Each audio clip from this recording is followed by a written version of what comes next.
Okay, y'all, so I just kind of want to get real and vulnerable with everyone real quick. No one ever really seems to talk about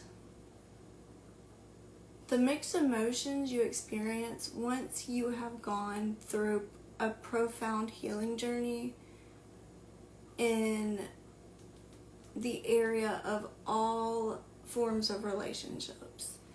How uncomfortable and difficult it is to finally begin experiencing people showing up for you simply because they want to show up for you, because they believe you are worthy of them showing up for you, not to receive anything in return, not so you can owe them later, but because they adore you and they just want to be there for you. They want to love all over you. They love every single thing about you. They love your beauty, your wisdom, your mind, your heart, your quirks, your goofiness. It's like such a deep and profound level of vulnerability that you have to be patient with yourself as you begin entering into these healthy dynamics, okay? Don't self-sabotage these beautiful connections that are worth keeping around simply because you are used to a-holes and jerks and chasing after love, attention, and affection. Let me tell you, there are so many beautiful souls out there that you won't have to ask a damn thing from, because they will just willingly show up for you and give you what it is you need. And that's because they genuinely want to. They appreciate your presence. They respect what you have to offer. They recognize what it is you bring to the table, and they are willing to sit down at that table with you and expand that table into something even grander than you could have done alone. Even though you've done a damn good job at doing everything alone, you have to begin allowing yourself to feel comfortable letting people show up for you, letting people help you, letting people be there for you and support you. It's not easy to drop your walls and let down that protective barrier when you are so used to having to defend yourself from attacks, to protect your heart from getting ripped to shreds. And if you're not careful, you can push people away and really misread, people's intentions and actions that are extremely genuine and pure.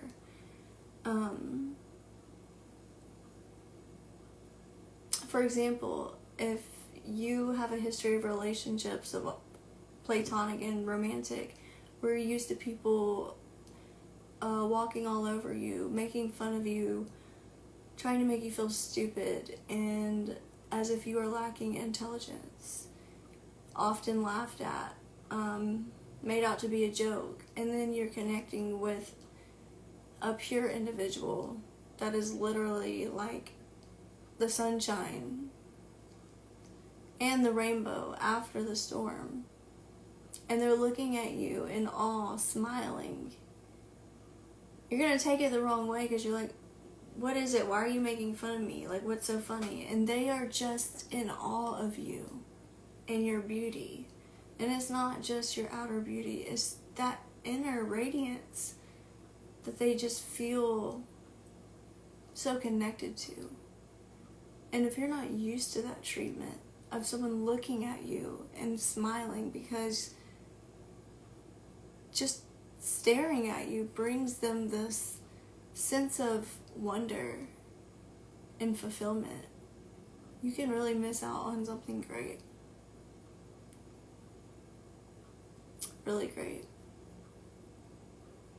There's nothing fun about begging any lover to give you attention, time, or affection, or to communicate with you for that matter. And when someone's willing to show up and do those things because they're in resonance with you and you're healing, they want the same things. They understand the importance of connection, true vulnerability, affection, attention, crystal clear communication, where they are truly listening in order to understand rather than just respond. They embody conflict resolution. That alone will throw you for a loop. Someone that is all about talking things out because they don't want to miss out on the greatness they know is sparking between the two of you. So don't push that type of love away when it shows up.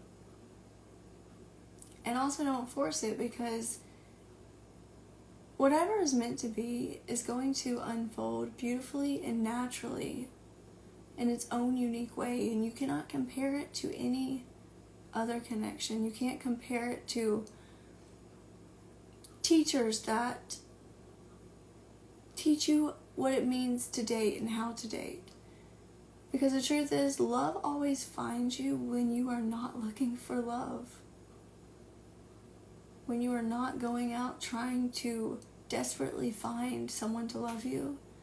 Someone that wants to love you and will love you is going to show up and literally sweep you off your feet. And it's going to take you by surprise. And that's the best experience, in my opinion, when you're not looking for love and it happens to just hit you out of left field. It ends up being the best love. The love you didn't know you needed. I just got the chills. I used to roll my eyes at the thought of falling in love. I had lost hope of there actually being genuine love. But my mind has been changed and proven completely wrong. And that took a lot of healing, and it took a lot of learning how to love myself.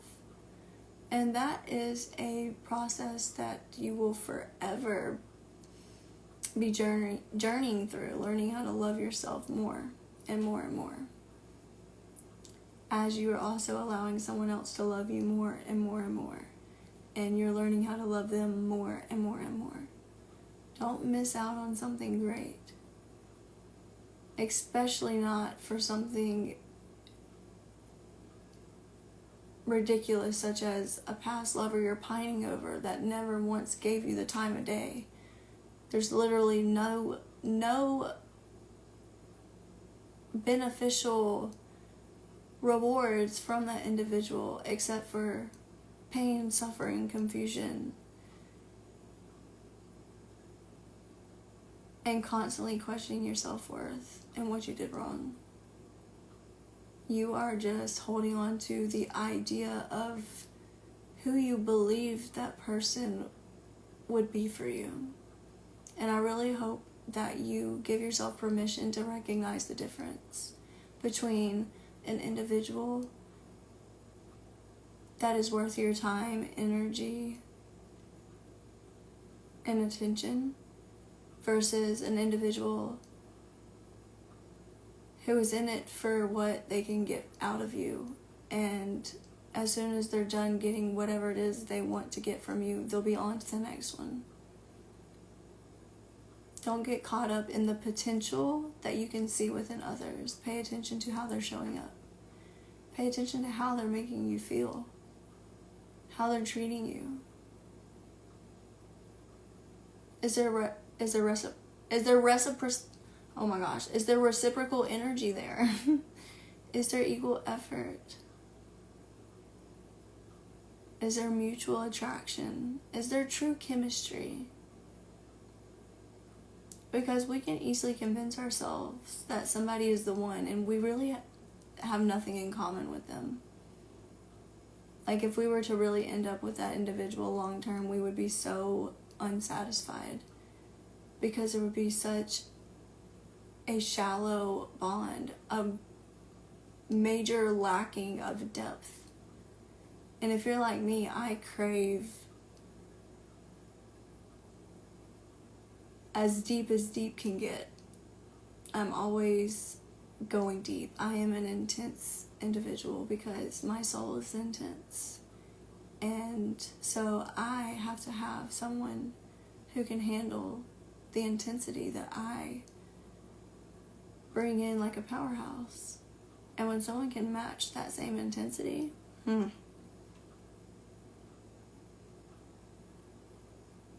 don't think I'm going to push them away. Because I've quite literally met my match. Especially if someone's even helping to expand my own psyche even further and deeper than I already do on a daily basis, because I am on a fast track of evolution in this lifetime. Oftentimes people find it extremely hard to keep up with me, and they take that very personal at times, and it's not personal. It's just something that my soul agreed to do, and that's why I'm here.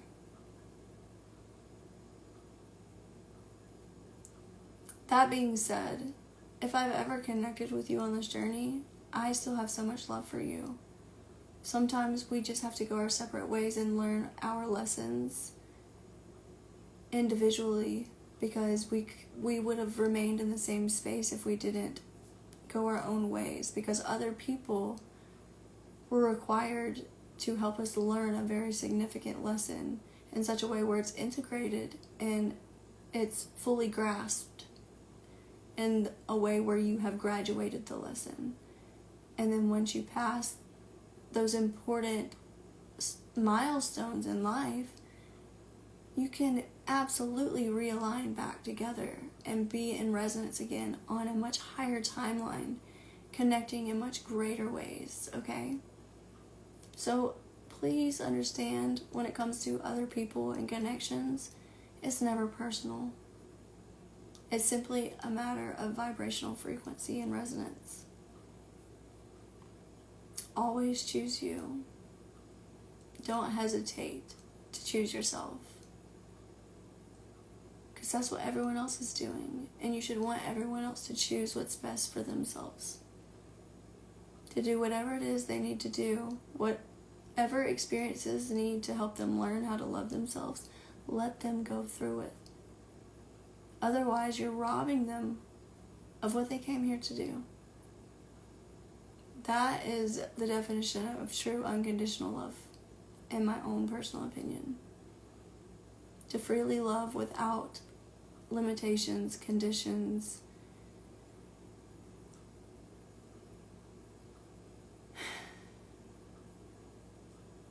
no list of rules. Just fully being accepting of all aspects of another individual, no matter what those aspects look like. Just having that complete understanding and acceptance. Now, don't get me wrong, if some of those things are very toxic and detrimental to your well-being, absolutely love them from a distance. And expect the best from them, that they will choose to do better for themselves and choose to feel better and love themselves better. One of the biggest lessons I've learned is it's such a disservice to expect the worst out of people. To always be suspicious of their intentions, etc. Because at the end of the day, you cannot control other people. You cannot control their intentions. You can't control what they will or will not do to or for you. But to steer clear from connecting altogether because there is a possibility that you could get hurt is robbing you of so much experience, you know? I feel like it does wonders when you just see the good in others and expect the best from them, including yourself. I just got the chills, such deep chills. That is such a beautiful way to give back to life. By sowing those seeds of love, empowerment, unity, community, and support. This life is not a competition. Please do not compare yourself to anybody. I truly believe every single person on this planet is their own unique type of beautiful. Every person is beautiful in their own way. And there's not a single person on this earth that is exactly identical to another, not even biological identical twins. And that is the beauty of diversity. Everyone has something so special and unique to offer that another person cannot bring forth. So everyone has something of worth, significance to bring forth. We all hold a significant piece to the puzzle of this life. And to count someone out like they don't have a special key or piece to the puzzle we are all trying to figure out on a daily basis is to be ignorant.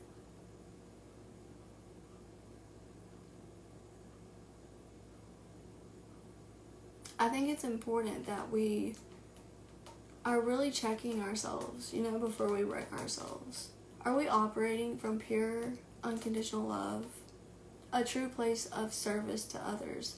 Or are we operating from a know-it-all spiritual ego that has it all figured out and doesn't have anything to learn from the next person that walks by?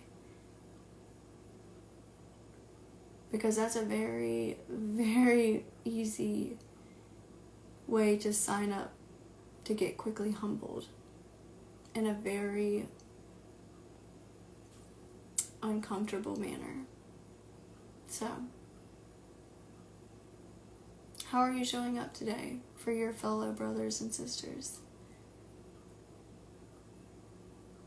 What are you breathing into their life? What kind of thoughts are you thinking about them? What expectations do you hold over their head that you might not even voice? What boxes are you putting them in? Are you allowing them to truly expand and become all that they truly do have the capacity to be?